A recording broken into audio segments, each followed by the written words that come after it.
Even though we hate to admit it, we all use some form of social media. And now Facebook and Instagram users in the US will soon be able to pay to get a blue check mark on their accounts. Recently, the company started testing a paid version for US users of the two social networks, and CEO Mark Zuckerberg announced on Instagram. The company is eyeing to roll out this feature to more US users over the next few weeks. This feature was first tested in Australia and New Zealand, and Meta Verified starts at $11.99 per month on the web, and on mobile it's $14.99. In addition to verification, the option offers perks such as protection from impersonation accounts and direct access to customer support. Something that we would have liked to see without paying for it, if we're totally honest. To avoid fake accounts, customers who want blue badges would need to provide a government ID that matches their profile name and picture. You must be 18 years or older if you wish to use this new service. Zuckerberg said that this new feature is going to increase authenticity and secure their services. Meta is joining other platforms like Reddit, Discord, and YouTube, which all have their own subscription-based models. Just like Twitter, which also recently started a subscription verification service. It was called Twitter Blue in December, but after many on-set fake verified accounts, they were forced to pull the feature. However, for Meta, this offer looks promising, and it will make a different revenue stream for them other than advertisements. Especially now, since they're at a time when its core ad sale business is under pressure from several factors, including privacy changes from Apple and a tightening budget amid recession fears. So what do you think? Is this a smart move from Mark, or is it going to flop like Twitter Blue? So now, did you know that Mark Zuckerberg is committed to remote work? But Meta's pause on posting WFH jobs as it braces for more layoffs might be troublesome. Despite his hopes for a metaverse, it seems as if Zuckerberg is looking to keep his employees in his sight.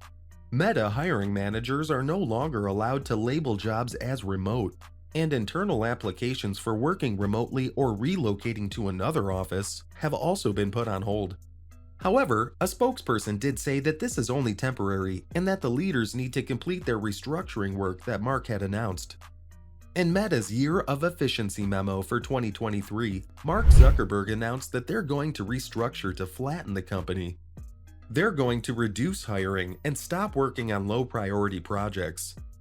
This was a long time coming, and in July he warned his employees that he would turn up the heat to weed out underperforming workers. In November, he issued a mass layoff, which he attributed to overestimating the longevity of the pandemic's e-commerce boom. Mark is becoming more focused on the bottom line, so he doesn't seem to care about remote work so much anymore. It's a massive contrast to the more lenient remote view he had at the start of the pandemic, when he declared in a Facebook post that the company could have half of its employees working remotely for the next 5 to 10 years. He also went on and on about the benefits of remote work. But even then, doubts about straying too far from the multi-million-dollar investment known as the office rippled below the surface. Zuckerberg himself said that remote work could blur the boundaries between work and home and create a lack of community, especially for new hires. Access to large pools of talent who don't live around the big cities and aren't willing to move there. And there are a lot of people in the US and in Canada and ultimately around the world who I think we and other companies that go in this direction will be able to access. Mark hasn't issued a return to the office like Apple and Twitter has, but he has recently been prodding employees to get back to their high-rise sandboxes with higher urgency than in the past. Mark said that engineers who work in person some of the time perform better on average than people who join remotely. He added to this and said that he believes that this builds trust faster, something that he feels is important when it comes to the effectiveness of work. He maintained that Meta was still committed to distributed work while encouraging workers to find opportunities to be with their colleagues in person. As the company braces for a second round of layoffs, the future of working from home for its employees remains uncertain, but not really worth panicking about yet. What do you think about these changes in the company? And will it be better for it if its employees return to work like normal? Now, did you know that Mark Zuckerberg laid off 10,000 employees? That's right, 10,000. A Harvard University expert had a few words to say about this, and she isn't happy with how things are being conducted, namely over email.